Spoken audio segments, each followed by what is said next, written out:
Radio Infinita, con el auspicio de BCI Corporate and Investment Banking, banqueros comprometidos con tu negocio desde 1937, presentan Mirada Financiera.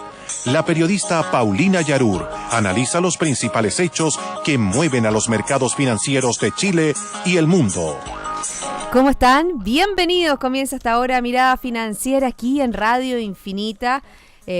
Transmitiendo en el 100.1 en Santiago, pero también usted nos puede seguir a través de internet en www.infinita.cl. Puede bajar la aplicación y ahí estamos, siempre acompañándole esté donde esté. Y hoy es día lunes, me acompaña Javier Latorre, economista de la Universidad San Sebastián. ¿Cómo estás? Hola Paulina, muy buenas tardes, ¿cómo estás tú? Muy bien, estamos partiendo ya la última semana, los últimos días del penúltimo mes del año. Ya se nos terminó el 2016. Se nos está yendo el 2016, ya estamos hablando de esto todo en 2017. Exactamente. Procesos presupuestarios en las empresas, la ley de presupuesto del gobierno que ya pasó al Senado, etcétera, etcétera.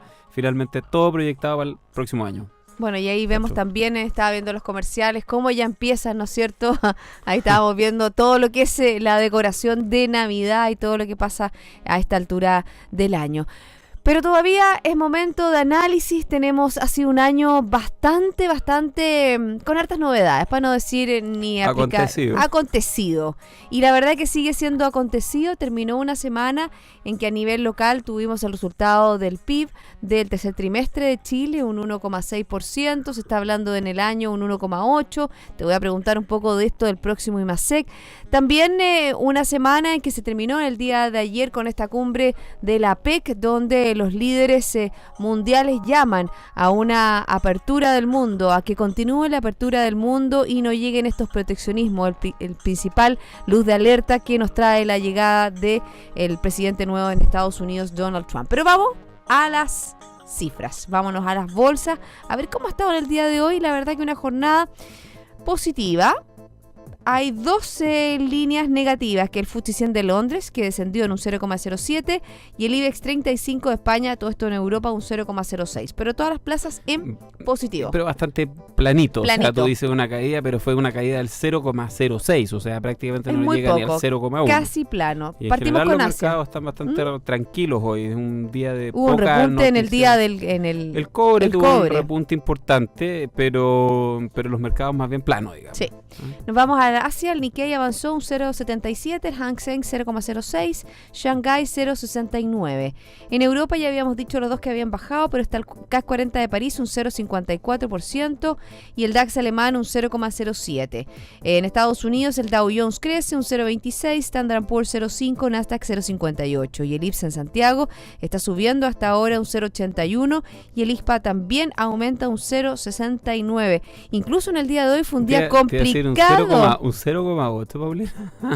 ¿Qué dije? Hoy día fue un día complicado, iba a decir, en la bolsa de Santiago. Sí, fue un día complicado porque en algún minuto subió el IPSA en un 7% y la bolsa tuvo que cerrar sus operaciones. Esto fue alrededor de las 11:30 de la mañana. Todo porque... El diablo metió la cola. Metió la cola y puso los precios. Tú me puedes explicar mejor lo que significa, porque fue por una transacción que tenía que ver con LAN y en el que los valores de LAN los indexaron en dólares y no en pesos. Entonces ahí parece que quedó un menjunje medio raro. No, desconozco el caso exactamente. ¿Eso fue? Solo tenía la referencia de lo que me habías dicho tú antes de entrar, que había existido este impasse, no sé si fue tecnológico.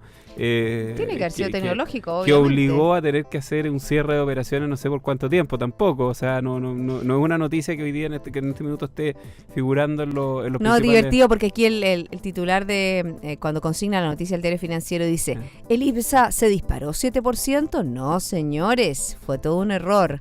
Nunca se trató de una fiebre compradora.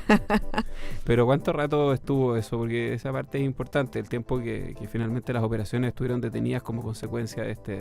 No sale la noticia cuánto rato estuvo detenido, pero en otro medio sí se cerró a las 11:30, después, bueno, ahora vemos que está operativo.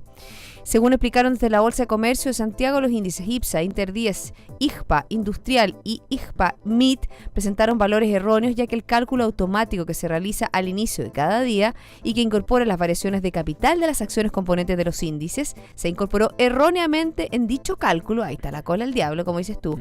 La emisión de acciones de la acción LAN, cuyo valor es en dólares y no en pesos.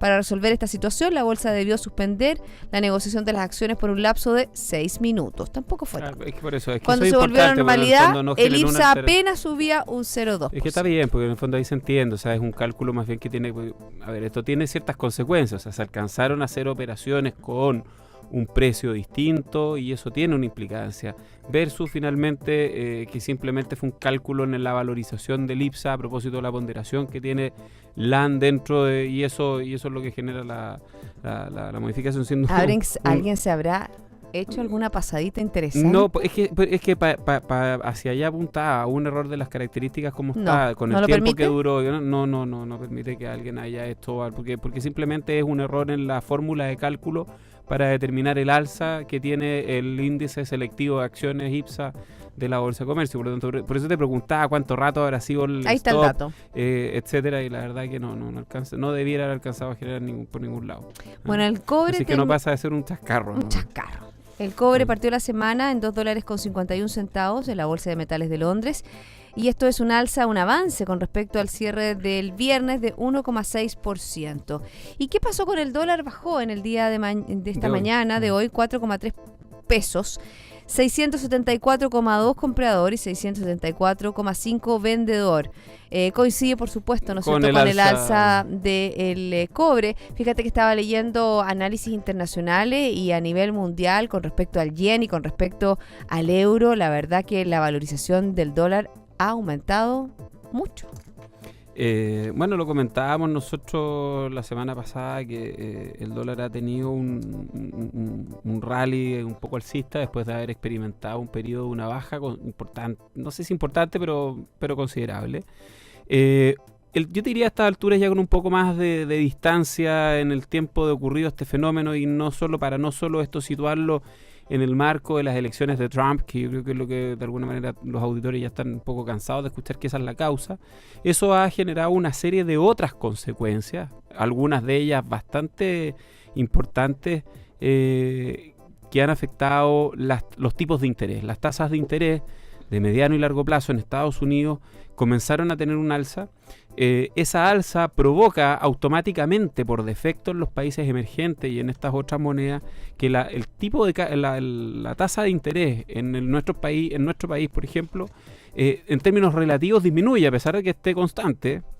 El alza de la tasa de interés en Estados Unidos genera en términos relativos una disminución de la tasa local, presionando las monedas que no han visto modificadas sus tasas de interés. Esa es la variable de ajuste. Entonces eso es lo que ha llevado a que el yen, el mismo euro y el peso chileno hayan remontado de manera importante de la mano de el alza en las tasas de interés en Estados Unidos.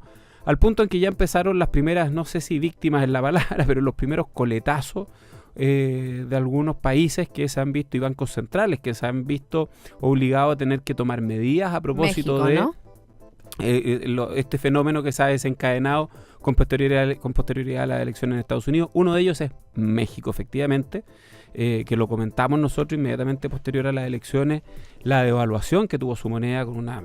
Tú recordarás, pero yo me quería meter ahora a revisar en cuánto está hoy día. El viernes estaba como a 21 todavía. Ya, pero 21 pesos mexicanos por $1. Pero llegó a tener en un día un alza del orden del 16%, subió en muy poquitos días, más o menos un 10%, a pesar de que había retrocedido después de subir 16%, pero estaba por sobre los 20 pesos el peso mexicano en relación al dólar.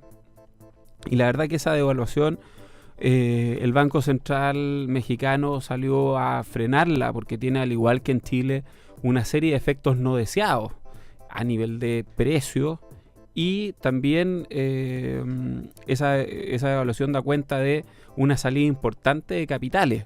Y por lo tanto, con el alza en la tasa de interés, lo que hace es alinearse con este fenómeno de mercado a nivel de tasa que comentamos la semana pasada y está ocurriendo en Estados Unidos. Entonces es una reacción natural de uno para Estados Unidos, para México, de lo que ocurre con su principal socio comercial, que la verdad que sus declaraciones al menos no han sido del todo felices en relación a favorecer este intercambio comercial y de relaciones bilaterales con México. O sea, no es un buen escenario para México la elección de Donald Trump, y lo ha obligado a que el Banco Central tome medidas bastante, no te voy a decir apresuradas, porque no creo que haya sido apresurada la decisión, pero de una manera bastante reactiva en relación a han pasado no más de 2 semanas y ya están tomando una determinación relevante. ¿Todavía no ha asumido Donald Trump? Es un alza de 50 puntos base que lleva la tasa de 4,75 a 5,25, que es una alza considerable.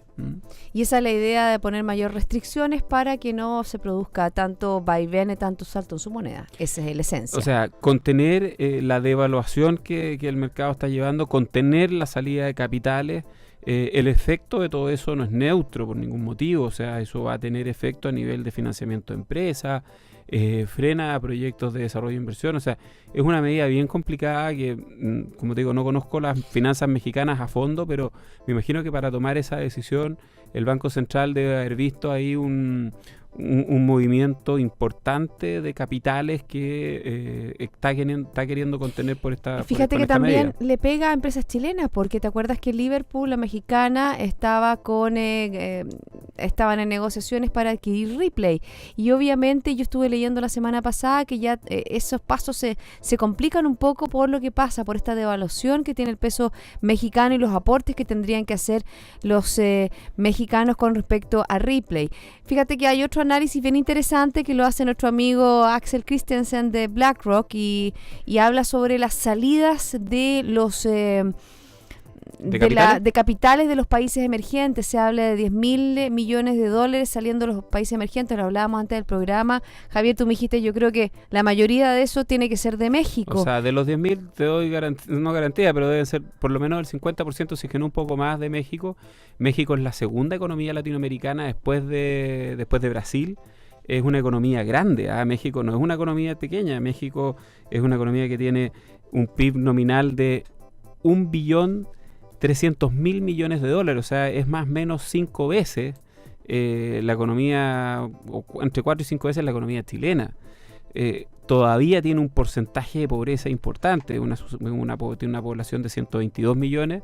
Estamos hablando de la 14ª economía o 16ª economía del mundo. O sea, claro, es de segunda división, por decirlo así. Tiene un PIB nominal per cápita de $11.000, que la verdad que es bastante menor, prácticamente un 50% menos que el chileno. Sí, pues nosotros estamos en 23.000. En torno a 20.000 algo. 23.000. Hoy día salió un artículo bien interesante en el Pulso sobre eso, Javier. Mira, tiene que ver ¿sobre con México o sobre nuestro PIB? Sobre nuestro PIB, y un poco hace la relación sobre, aquí está, cómo ha cambiado el mundo en los últimos 5 años, y habla del PIB de las distintas economías. Y aquí sale, mira, sale México con aquí está. $11.000 per cápita, dependiendo del tipo de cambio que use. Sí, si lo uso a 15, 18 Fíjate o que 21. Sale 18.000, después Argentina 20.000, 2016.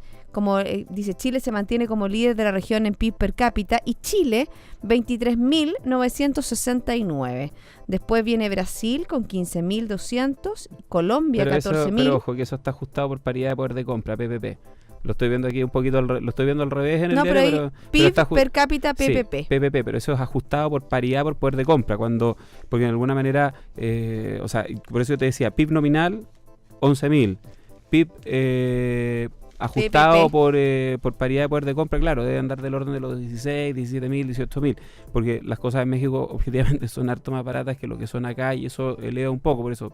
Pero más allá de ese punto, es que estamos hablando de una economía que tiene 45% de la población en una cota o nivel de pobreza. O sea, es un país que requiere de crecimiento económico para poder levantar este tipo de indicadores. Su principal socio comercial es Estados Unidos. Es un país bastante importante dentro de la región, por lo tanto que se ve afectado para nosotros no da lo mismo tampoco.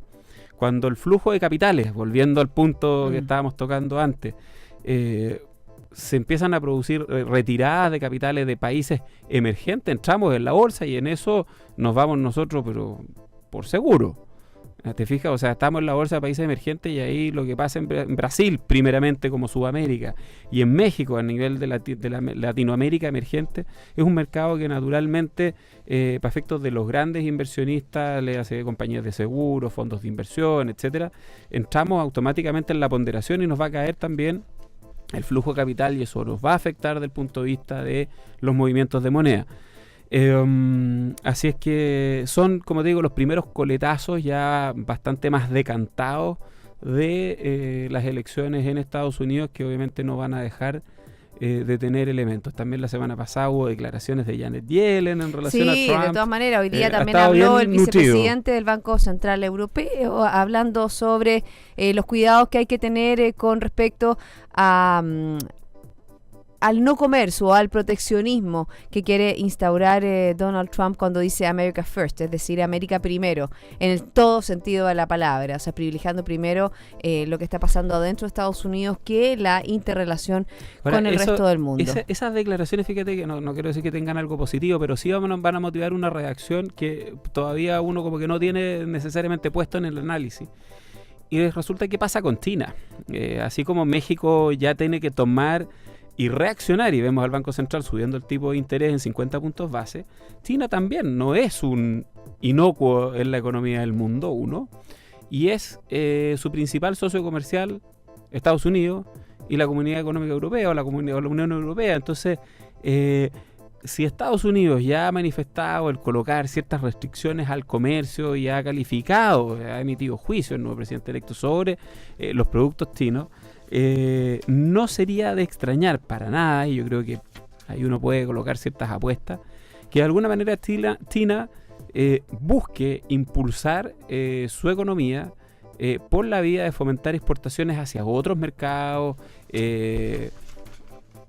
Ya lo demostró el año 2008, 2009, cuando lanzó todo un plan de crecimiento económico a propósito de la crisis financiera que vivió Estados Unidos, que trajo como beneficio a país, o sea, que benefició de manera importante a los países emergentes, entre ellos Chile, con incrementos importantes en las materias primas y los commodities. Por lo tanto, ojo que todavía aquí no hemos visto la ya hay reacción algunos, pero ya hay algunas luces, ¿sabes por qué? La política china. ¿Sabes por qué, Javier? Porque durante el fin de semana, en esta reunión de la PEC, obviamente que hubo un acercamiento, va a venir una de las autoridades chinas a Chile dentro de los próximos días, pero es interesante también porque al tiro se subieron al carro o al locomotora o como lo que era el jet. Chile y Perú muestran interés por ingresar al acuerdo de China que hace frente al TTP. ¿Qué es lo que quiere? La Iniciativa Comercial Asiática de Asociación Económica Integral Regional. En momentos de la incertidumbre sobre el futuro del TTP, informó el domingo la delegación comercial de China en la PEC. El representante principal de este grupo consideró que el interés de otros países de vincularse a esta alianza comercial no complicaría las negociaciones actuales, tras obviamente participar en las reuniones de la PEC. Entonces yo digo, pongamos ojo, porque lo que pasa es que China debiese probablemente yo creo que van a actuar sobre la base de cosas concretas, no se van a apurar, no se van a adelantar. Pero si es que empiezan a haber medidas en una dirección que le afecta a la economía china, yo no descartaría que se despierte el gigante y empiece también a tomar medidas que como una forma de reaccionar frente a...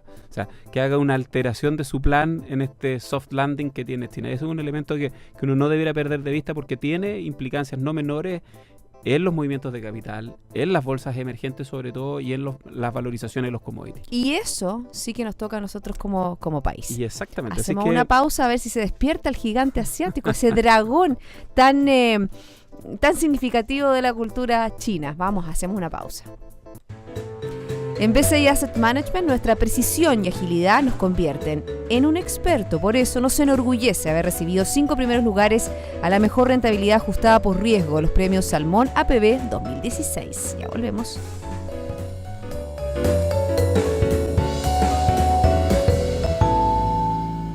La precisión hace del oso pardo un experto en la pesca de salmones. En BCI Asset Management, nuestra precisión y agilidad también nos convierte en un experto. Por eso estamos orgullosos de los 5 primeros lugares a la mejor rentabilidad ajustada por riesgo en los premios Salmón APB 2016. BCI Asset Management, expertos en inversiones en APB. Infórmese de las características esenciales de la inversión en estos fondos mutuos, las que se encuentran contenidas en sus reglamentos internos. Los valores de las cuotas de los fondos mutuos son variables. Premio Salmón APB, instancia impulsada por LBA Índices y Diario Financiero. Los 5 fondos mutuos BCI fueron galardonados luego de ubicarse entre los de mejor rendimiento ajustado por riesgo en sus categorías y serie APB con cierre al 30 de junio de 2016. Para más información visite www.bci.cl/inversiones.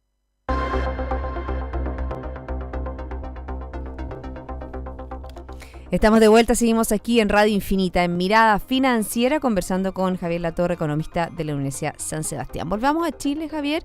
Fíjate que hay un análisis que hace JP Morgan sobre nuestro país, mejorando la visión que tiene de Chile por los presidenciables, es decir, ya no estamos hablando de hoy, que la verdad que después si analizamos, ¿no es cierto?, las palabras de Leonardo Suárez de la Vial, dice que en octubre tendremos un IMASEC cercano al 0%, inclusive negativo, es decir, bastante más pesimista con respecto a otros economistas. Pero que le dice el JP Morgan, él habla, la verdad que al tener presidenciables amigables con el mercado, en el último reporte se hace un análisis más favorable de lo que podría pasar con la economía en Estados Unidos. El IPSA, por ejemplo, ¿qué dije yo? En Estados Unidos. Chuta, no, me quedé, no. En Chile. En Chile. Fíjate que el IPSA también habla un poco de lo que está pasando y cómo ha rentado este año. Ha rentado bastante el IPSA, 13,7%, o sea, casi 14%, alcanzando los 4.185 puntos. Pero, ¿cuál es tu visión? ¿Cómo ves un poco? Agenda a corto plazo, agenda a largo plazo. Leonardo Suárez habla de la próxima medición que está pronta a salir. Todavía no salen los índices sectoriales del INE, que entiendo deberían salir esta semana. Habla de la realidad, no de los aspiracionales. Entonces, ¿cómo así? No te gustó el juego de palabras. Un juego de palabras. Porque en el fondo lo que está haciendo JP Morgan está hablando de la visión de la llegada claro, eso es lo que todos quisiéramos. De un líder más cercano al mercado. Pero, o sea, yo no leí la entrevista de Suárez, solo el titular, sugiriendo qué es lo que podía pasar en octubre. Yo sobre eso decir, mira, la verdad que hoy día es difícil proyectar con los datos del INE. Va a ser mucho más fácil ya poder adelantar una cifra. Lo que sí, salvo que él maneje algún dato muy especial, señalar o indicar algo que probablemente es lo que mueve el IMASEC como para poder decir, mira, sí, efectivamente se va a acercar a cero, que es la producción de cobre. Recordemos que tiene un peso importante dentro de lo que es el IMASEC, y algo que hemos comentado en otras oportunidades, cuando el número sale disparado en una dirección o en la otra, es tremendamente volátil. La producción de cobre puede mostrar perfectamente disminuciones de 6, 7 y hasta 10% mostrados en los últimos 12 meses, y también incrementos de 5, 6 y 7% en el mismo mes en comparación con el mes del año anterior. Por lo tanto, tenemos un indicador muy volátil del cual no sabemos cómo se va a comportar y que se podría sumar a efectos que vinieran derivados de otros sectores. Así Fíjate que en esa misma línea hoy día en la mañana escuché a Gonzalo Sangüesa aquí en la radio, ¿ya? Que nos puso el gorro, porque él no nos puso el gorro, estuvo con Roberto Zapaje en Economía Global, también ha venido a nuestro programa. ¿BCI? No, Gonzalo Sangüesa de eConsult. Ya, perfecto. Y habló, fíjate, de eso mismo, habló sobre el IMASEC minero y el IMASEC no minero. Dice, el IMASEC no minero, que representa más del 90% de todo lo que es nuestra economía, está por el 2%. Pero el no minero está negativo, un 3,6%. Entonces ahí está la relación y tenemos estos... en 12 meses, pero yo lo que explico, lo que estaba señalando es que la producción minera es tremendamente volátil mes a mes, o sea, cambia y menos 9, más 7, 0, 3, 2, 1. Entonces, es tal el nivel de volatilidad que, claro, si se confluyen ciertos factores que llevan a que un mes en particular ese sector tiene una baja producción, podría efectivamente empujar el crecimiento al cero que apunta Suárez, pero recordando que la economía chilena hace rato que viene con un crecimiento bastante debilucho, y esa podría ser la razón por la cual una caída lo empuja. Ahora, ya más a largo plazo, apuntando lo de JP Morgan, la verdad que, como dices tú, eso es una aspiración, es un buen deseo, es lo que el país necesita, que de alguna manera se terminen de ordenar las prioridades en una dirección correcta. ¿Y qué más te puedo indicar respecto a eso? Ojalá que efectivamente eso lleve, o cualquiera sea la elección y su resultado, lleve a que en definitiva tanto las empresas, inversionistas y también los consumidores mejoren sus niveles de confianza en el funcionamiento futuro, de manera tal de que recuperando esas confianzas, en definitiva, empecemos a tener un dinamismo un poco mayor. Y por supuesto que el mundo nos acompañe en eso, porque no somos una isla que no dependa de qué es lo que pase alrededor del planeta. Por lo tanto, también se nos tiene que jugar ese factor para que en definitiva nos vaya como nos fue hace unos 4 o 5 años atrás. Oye, ¿se acabó la sequía con respecto a las operaciones o los lanzamientos en la bolsa? Porque Lipigas este jueves va a lanzarse en la Bolsa de Comercio de Santiago un 20% de su propiedad de esta empresa ligada, ¿no es cierto?, al gas. Ya, bajo floating va a tener, o sea, un porcentaje de la propiedad muy pequeño expuesto en bolsa.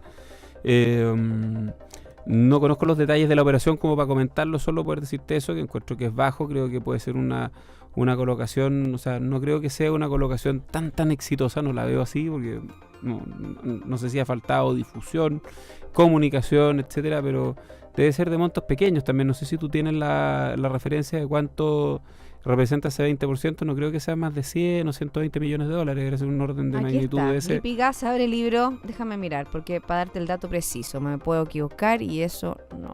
Pero no creo que sea una compañía que cueste más de 500 millones, por ahí. El libro de órdenes es por cerca de 22,7 millones de acciones y un parámetro precio mínimo se mantiene reservado. Se trata de la primera OPI de la plaza local en más de 3 años, por eso que lo estoy diciendo, que se había acabado la sequía. No sale esta información, o sea, luego que la semana pasada las principales accionistas del grupo acordaron ajustes al pacto que controla la compañía. No. Ya, pero es un porcentaje no tan relevante de la propiedad, 1. 2, una empresa que yo te diría que es mediana pequeña, no sé si va a quedar en segunda pantalla o va a formar parte del IPSA. La verdad que, como digo, no conozco bien la operación, no sé cuál será el monto, pero y fíjate que la segunda vez que Lipigas va a intentar salir a la bolsa, porque el año pasado canceló su salida al mercado bursátil tras no alcanzar el precio mínimo fijado. Fíjate, entonces, mira, me confirma la sospecha. Bueno, así que eso con respecto a JP Morgan y el DCE, ojalá que sirva para reordenar las prioridades. Te comento Estados Unidos, Standard & Poor's y ya los últimos resultados empresariales, reportó el sector retail la semana pasada. Exactamente, ya son las 2:27, nos quedan 3 minutos pero ya terminamos Estados Unidos. Casi, todavía quedan, siempre queda un saldo y retazo. Ya tenemos el 96-97% del capital bursátil del Standard & Poor's 500 reportado. Las últimas empresas importantes reportaron la semana pasada, estamos hablando de Target, Walmart, Home Depot, Gap, que representaban un poco el retail y que dan muestra de cómo está el espíritu del consumidor norteamericano. ¿En qué va a quedar la temporada de resultados? Con el 96% de los votos escrutados es difícil que haya alguna variación mayor. Finalmente, en el tercer trimestre vamos a quedar con un alza en los ingresos de las empresas de este selectivo de 500 acciones de 2,6% de aumento en los ingresos y de 4% de incremento en las utilidades. El sector retail, que terminó de reportar la semana pasada, o sea, no terminó, quedó con 36 de las 43, pero el 95% de su capital bursátil reportado, tiene un aumento en los ingresos por 4,9%. Ya quisiéramos en Chile esa tasa de crecimiento solo en las ventas. Bueno, los resultados de la buenísimo. empresa. Y de las utilidades un 7,4% de incremento en el sector retail. Principalmente todo esto acompañado de las buenas perspectivas que tiene el consumidor norteamericano, este afianzamiento que ha habido en materia de empleo, porque si bien no han disminuido la cifra de desempleo propiamente tal, ha ido mejorando la calidad del empleo, la confianza del consumidor y la perspectiva de corto plazo que también incide y que juega a favor, y es que entramos en temporada, o sea, para efectos del comercio, esta última semana de noviembre acuérdate que viene el Black Friday en Estados Unidos, que hace que el viernes sea el ¿Tú Black sabes Friday. La historia del Black Friday o no? No, alguna vez creo que incluso la comentaste. Tiene que ver con la Gran Depresión, que todos los números estaban en rojo, entonces se hacían estas ofertas como a último año como para arreglar la situación, y se hacía este Black Friday. ¿Sabes por qué se dice Black?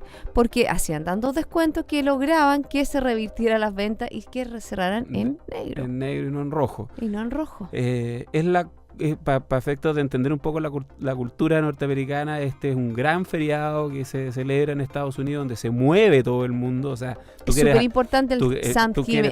Es como para dar las gracias. Es el Día de Acción de Gracias. Es el Día de Acción de Gracias. A la llegada de los inmigrantes, los inmigrantes que terminaron no colonizando, pues eso acá.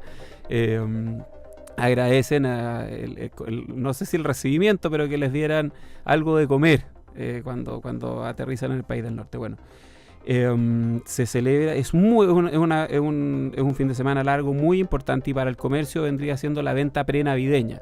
Pero de todas maneras, y aparte que las ofertas son realmente increíbles. Hay ofertas importantes en los malls y qué sé yo. Entonces, finalmente es el anticipo de cómo se vienen las ventas de Navidad, que todos sabemos, finalmente es un mes bien particular. Por lo tanto, al sector retail como un todo, de aquí en adelante, lo que queda del año, es un buen augurio, y eso también ha llevado a que las acciones del sector retail hayan respondido de buena manera, tanto la entrega de resultados, que fueron positivos, como los decíamos, como la temporada que se le avisora. Así que en general, buenos resultados empresariales en Estados Unidos que hacen prever que al menos el sector retail va a andar bien, incluso el primer trimestre del 2017, a pesar de que, como lo hemos comentado muchas veces, el invierno no es muy benevolente con cierta zona norte.